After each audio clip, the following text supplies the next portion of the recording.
اعوذ باللہ من الشیطان الرجیم بسم اللہ الرحمن الرحیم رب اشرح لی صدری ویسر لی امری واحلل عقدۃ من لسانی یفقہوا قولی۔ السلام علیکم ورحمۃ اللہ وبرکاتہ۔ آج ہم آیت نمبر 14 یعنی سورہ یوسف کی آیت نمبر 14 کی تفسیر کریں گے۔ قالوا لئن اکلہ الذئب ونحن عصبۃ انا اذا لخاسرون۔ وہ کہنے لگے کہ اگر ہماری موجودگی میں کہ ہم ایک طاقتور جماعت ہیں، ایک جتھا ہیں، اسے بھیڑیا کھا گیا یعنی حضرت یوسف علیہ السلام کو، تو ہم تو بڑے ہی نقصان میں پڑ گئے۔ یعنی کہ جب حضرت یعقوب علیہ السلام نے فکر مندی کا اظہار کیا کہ مجھے ڈر ہے کہ کہیں تم یوسف علیہ السلام کو لے جاؤ اور اپنے کام میں لگ جاؤ اور یوسف علیہ السلام کو کیا ہوگا، کوئی بھیڑیا اس کو یعنی کہ حضرت یوسف علیہ السلام کو آ کر نقصان پہنچا دے، تو اس کے جواب میں ان بھائیوں نے کہا کہ اگر ہمارے ہوتے ہوئے جب کہ ہم 10 ہیں، ایک طاقتور جماعت ہیں، ہم اتنے مضبوط ہیں، ہمارے ہوتے ہوئے کوئی بھیڑیا آ کر حضرت یوسف علیہ السلام کو نقصان پہنچا دے، ایسا کیسے ہو سکتا ہے؟ یعنی ہم اتنے بھی گئے گزرے نہیں ہیں کہ ہم 10 نوجوان ہیں، ایک جتھا ہیں، یعنی ہمارے ہوتے ہوئے ایسا ہو جائے، ایسا ہو ہی نہیں سکتا۔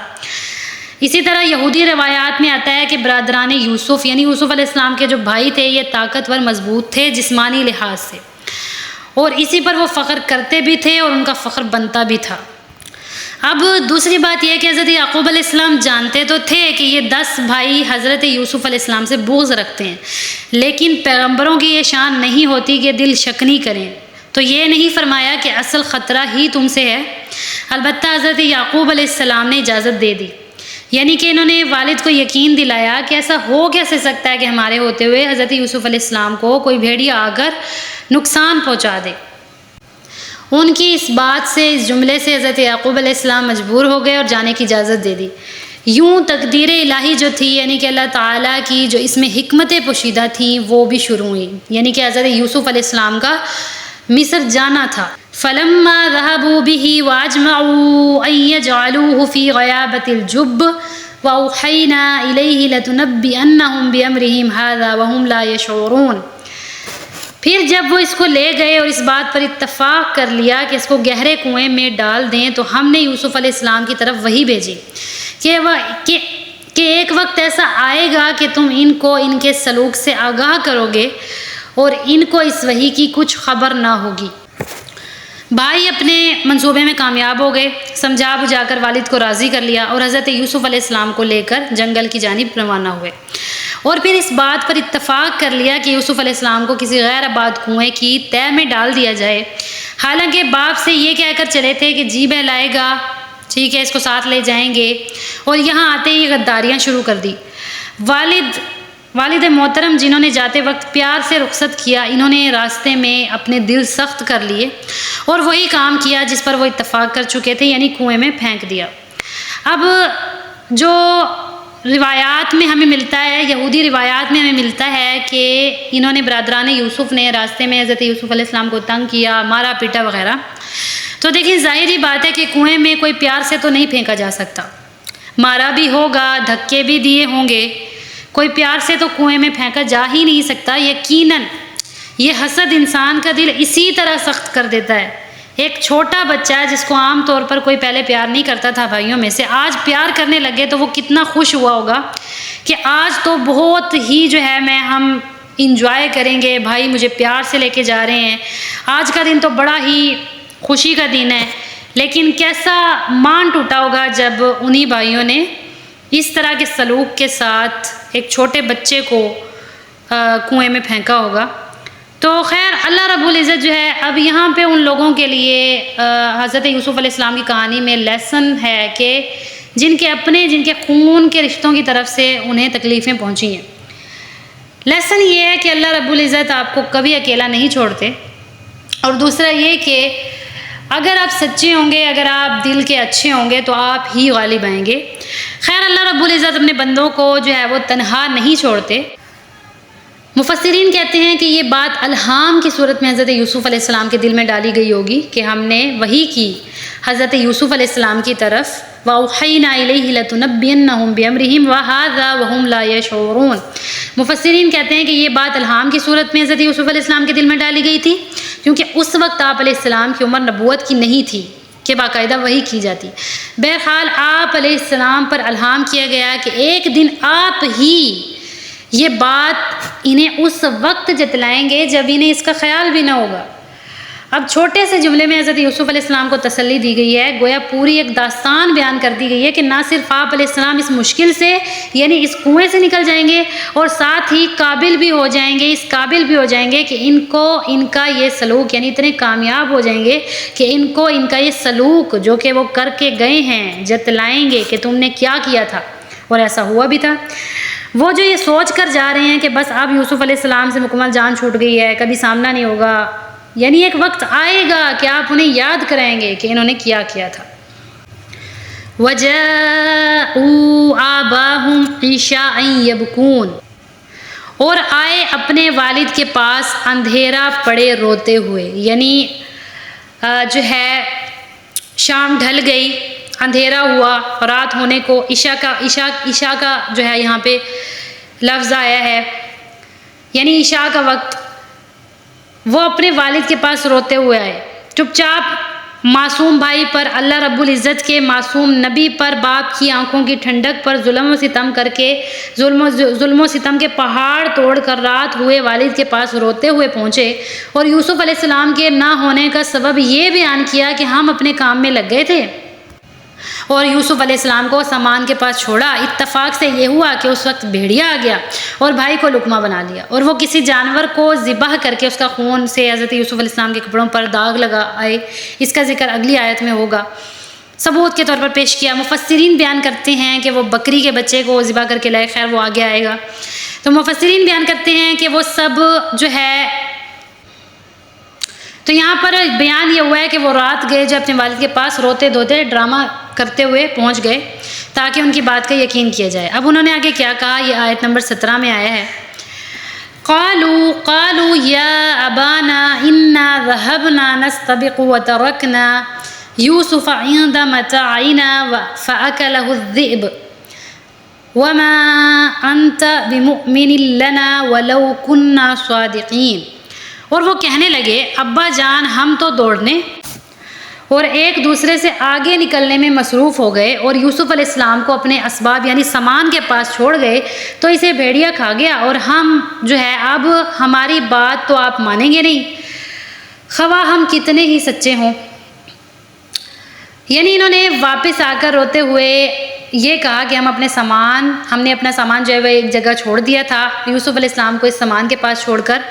دوڑ کا مقابلہ کرنے میں لگ گئے تھے، اور اتنے میں اسے بھیڑیا کھا گیا۔ انہوں نے کہا کہ آپ علیہ السلام نے پہلے بھی اس فکر کا اظہار کیا تھا کہ اب آپ نے ہماری کسی بات کا یقین تو کرنا ہی نہیں ہے، چاہے ہم کتنے ہی سچے ہوں، یعنی ہم کتنے ہی سچے ہوں نا، ہمارا یقین تو کیا ہی نہیں جائے گا۔ یعنی اپنی بات کو اپنے آپ کو سچا ثابت کرنے کے لیے انہوں نے اس طرح سے کہا۔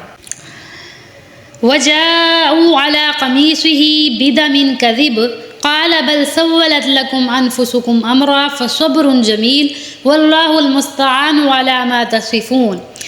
وَجَاءُوا عَلَىٰ قَمِيصِهِ بِدَمٍ كَذِبٍ، اور وہ یوسف علیہ السلام کی قمیص پر جھوٹ موٹ کا خون بھی لگا کر لے آئے۔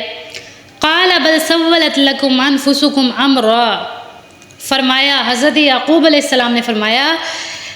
بلکہ تمہارے لیے تمہارے دلوں نے، تمہارے جیوں نے یا تمہارے نفسوں نے ایک بات بنا لی ہے، یعنی کہ جو تم گھڑ کر لے آئے ہو، یا تمہارے نفسوں نے، تمہارے دلوں نے بات گھڑ لی ہے تمہارے لیے، یہ جو تم جھوٹ بول رہے ہو۔ یعنی حضرت یعقوب علیہ السلام نے کہا کہ یہ تمہارے جیوں نے تمہارے لیے ایک بات گھڑ لی ہے اپنے میں سے۔ فَصَبْرٌ جَمِيلٌ، اب صبر ہی بہتر ہے۔ وَاللَّهُ الْمُسْتَعَانُ عَلَىٰ مَا تَصِفُونَ، اور اللہ ہی کی مدد طلب کی جا سکتی ہے اس پر جو کچھ تم بیان کر رہے ہو۔ اب وہ لوگ حضرت یوسف علیہ السلام کی قمیص پر خون جو ہے لگا لائے، خون سے رنگ لائے، اور مفسرین بیان کرتے ہیں کہ وہ کسی جو ہے بکری یا بھیڑ کے بچے کو ذبح کر کے اس کا خون لگا لائے تھے۔ اب لیکن حضرت یعقوب علیہ السلام نے فرمایا کہ تمہارے دلوں نے ایک بات خود ہی گھڑ لی ہے، اور فرمایا کہ تمہارے اس بیان پر صبر ہی بہتر ہے اور اللہ ہی سے مدد مانگی جا سکتی ہے۔ تو رات تورات میں یہی قصہ اس کے برعکس کچھ یوں بیان ہوا ہے کہ جب وہ خون لگا کر لائے تو حضرت یعقوب علیہ السلام نے جب وہ قمیض دیکھا تو فرمایا یوسف، یا انہوں نے پوچھا کہ کیا یہ یوسف کی قمیض نہیں ہے؟ بھئی دیکھیں، وہ حضرت یوسف علیہ السلام کو بھیڑیا کھا گیا ہے، دیکھیں یہ حضرت یوسف علیہ السلام کی قمیض نہیں ہے۔ تو جو ہے حضرت یعقوب علیہ السلام نے پہچان لیا اس قمیض کو اور فرمایا یہ میرے بیٹے ہی کی ہے اور کوئی بڑا درندہ واقعی اسے کھا گیا۔ لیکن قرآن میں جو بیان ہوا ہے وہ بیان ہوا ہے قال بل سولت لکم انفسکم امرا، یعنی تمہارے دلوں نے تمہارے لیے، تمہارے جیوں نے یہ بات گھڑ لی ہے، بنا لی ہے، ٹھیک ہے۔ اس بیان کے مطابق گویا حضرت یعقوب علیہ السلام نے اس باطل دعوے کو قبول کر لیا تھا، یعنی جو تورات کا بیان ہے اس کے مطابق تو حضرت یعقوب علیہ السلام نے گویا اس باطل دعوے کو، یعنی اس جھوٹے دعوے کو جو اس کے بھائی کر رہے تھے، یعنی کہ برادران یوسف کر رہے تھے، اس کو قبول کر لیا۔ جبکہ قرآن کی اس آیت میں اس غلط بیانی کو رد کیا گیا ہے کہ حضرت یعقوب علیہ السلام نے ان کی بات سننے کے بعد فرمایا قال بل سولت لکم انفسکم امرا، فرمایا تمہارے دلوں نے، تمہارے جیوں نے یہ تمہارے لیے بات گھڑ لی ہے۔ اب آگے، اب یہاں پہ جو ہے نا فصبر جمیل، فصبر جمیل، پس صبر ہی بہتر ہے۔ اب حضرت یعقوب علیہ السلام نے فرمایا صبر ہی بہترین ہے اور انہوں نے بہترین صبر کیا، جبکہ تورات میں ہے کہ حضرت یعقوب علیہ السلام نے ان کی بات سن کر اپنے کپڑے پھاڑے، ماتم کیا وغیرہ وغیرہ، جبکہ ہم نے تو وہ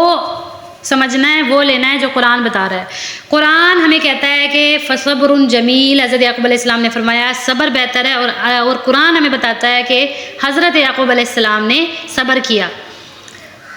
تو یہ جو حضرت یعقوب علیہ السلام کے بارے میں مشہور ہے کہ انہوں نے ماتم کیا، وہ روئے، یہ کیا وہ کیا، تو یہ سب جھوٹ ہے۔ اور عام طور پر ماتم کے حوالے سے حضرت یعقوب علیہ السلام کی مثال دی جاتی ہے کہ ماتم جو ہے وہ نبی نے بھی ماتم کیا ہے وغیرہ وغیرہ، کہ حضرت یعقوب علیہ السلام ماتم کے حوالے سے حضرت یعقوب علیہ السلام کی مثال دی جا رہی ہوتی ہے کہ انہوں نے ماتم کیا، جبکہ ایسا نہیں ہے، یہ تورات کا بیان ہے۔ اور قرآن ہمیں جو ہے وہ، اور قرآن ہمیں بتاتا ہے کہ فصبر جمیل، انہوں نے فرمایا کہ صبر ہی بہترین ہے، اور انہوں نے صبر کیا بھی۔ پچھلی کتابوں میں سے یا بنی اسرائیلی روایات میں سے وہ چیزیں تو لی جا سکتی ہیں جو قرآن سے ملتی ہیں، قرآن کی بات سے ملتی ہیں، لیکن وہ بات جو قرآن کی بات کو غلط ثابت کرے، یعنی قرآن کی بات کے الٹ ہو، وہ بات نہیں لی جا سکتی۔ اور یہاں پر جو ماتم اور صبر جمیل، یہ دو مختلف چیزیں ہیں جو کہ بالکل الٹ ہیں۔ وجاءت سیارۃ فارسلوا واردہم فادلی دلوا، وجاءت سیارۃ فارسلوا واردہم فادلی دلوا قال یا بشرى هذا غلام واسروه بضاعة واللہ علیم بما یعملون۔ اور وہاں ایک قافلہ آیا اور انہوں نے اپنا پانی بھرنے والا بھیجا، یعنی پانی لانے والا آدمی بھیجا، اس نے لٹکا دیا اپنا ڈول، کہنے لگا کیا ہی خوشی کی بات ہے کہ یہ تو ایک لڑکا ہے، یہ تو ایک بڑا ہی اچھا لڑکا ہے، اور اس کو یعنی حضرت یوسف علیہ السلام کو تجارت کا مال سمجھ کر چھپا لیا، اور اللہ خوب جانتا ہے جو کچھ وہ کرتے ہیں، اللہ رب العزت خوب جانتے ہیں جو کچھ وہ کرتے ہیں۔ اب جب حضرت یوسف علیہ السلام کو بھائی کنویں میں پھینک کر چلے گئے تو اتفاق سے ادھر ایک قافلہ آ نکلا جو مصر جا رہا تھا، اور انہوں نے اپنا ایک پانی بھرنے والا آدمی اس کنویں پر پانی لانے کے لیے بھیجا۔ اب اس آدمی نے کیا کیا، اپنا جو ڈول تھا، پانی کا برتن تھا، وہ کنویں میں لٹکایا یا ڈالا، تو یوسف علیہ السلام نے ڈول کو پکڑ لیا۔ جب اس نے ڈول کو کھینچا تو یوسف علیہ السلام کو دیکھ کر خوش ہوا اور کہنے لگا بڑی ہی خوشی کی بات ہے، یہ تو بڑا اچھا لڑکا ہے۔ قافلے والوں کو خبر ہوئی تو وہ بھی خوش ہوئے، انہوں نے مال تجارت سمجھ کر، یہ تو بہت ہی اچھا لڑکا ہے، قافلے والوں کو خبر ہوئی تو وہ بھی خوش ہوئے، انہوں نے مال تجارت سمجھ کر، یعنی خوبصورت لڑکا ہے، یہ مہنگے دام اور مہنگی قیمت میں، بہت زیادہ قیمت میں اس کو فروخت کیا جا سکتا ہے، یہ سمجھ کر چھپا لیا کہ کہیں کوئی اور دعوے دار نہ نکل آئے، چھپا لیا کہ یہ ہمارا ہے۔ اور اللہ رب العزت خوب جانتے ہیں کہ جو کچھ وہ کرتے ہیں، واللہ علیم بما یعملون۔ اب یعنی کہ اللہ رب العزت یوسف علیہ السلام کے بھائیوں نے جو کچھ کیا وہ بھی خوب جاننے والا ہے، اور جو کچھ اب وہ قافلے والے حضرت یوسف علیہ السلام کے متعلق کرنے والے ہیں وہ بھی سب کچھ جاننے والا ہے۔ اس دور میں غلاموں کو بیچنے کا یعنی انسانوں کو فروخت کرنے کا عام رواج تھا، اسی لیے انہوں نے جو ہے اپنا مال تجارت سمجھ کر چھپا لیا، حضرت یوسف علیہ السلام کو چھپا لیا تاکہ آگے مصر جا کر غلام کے طور پر حضرت یوسف علیہ السلام کو بیچا جا سکے۔ تو یہاں پر اللہ تعالیٰ فرما رہے ہیں کہ اللہ تعالیٰ خوب واقف ہیں اس سے بھی جو حضرت یوسف علیہ السلام کے بھائیوں نے کیا، جو کچھ سازش انہوں نے کی اور جو کچھ اب قافلے والے کریں اس سے بھی واقف ہیں، اور بے شک اللہ رب العزت اس سے بھی واقف تھے جو کہ حضرت یوسف علیہ السلام کی اصل زندگی میں یعنی کہ اصل مقدر تھا حضرت یوسف علیہ السلام کا، یعنی کہ مصر کا بادشاہ بن جانا۔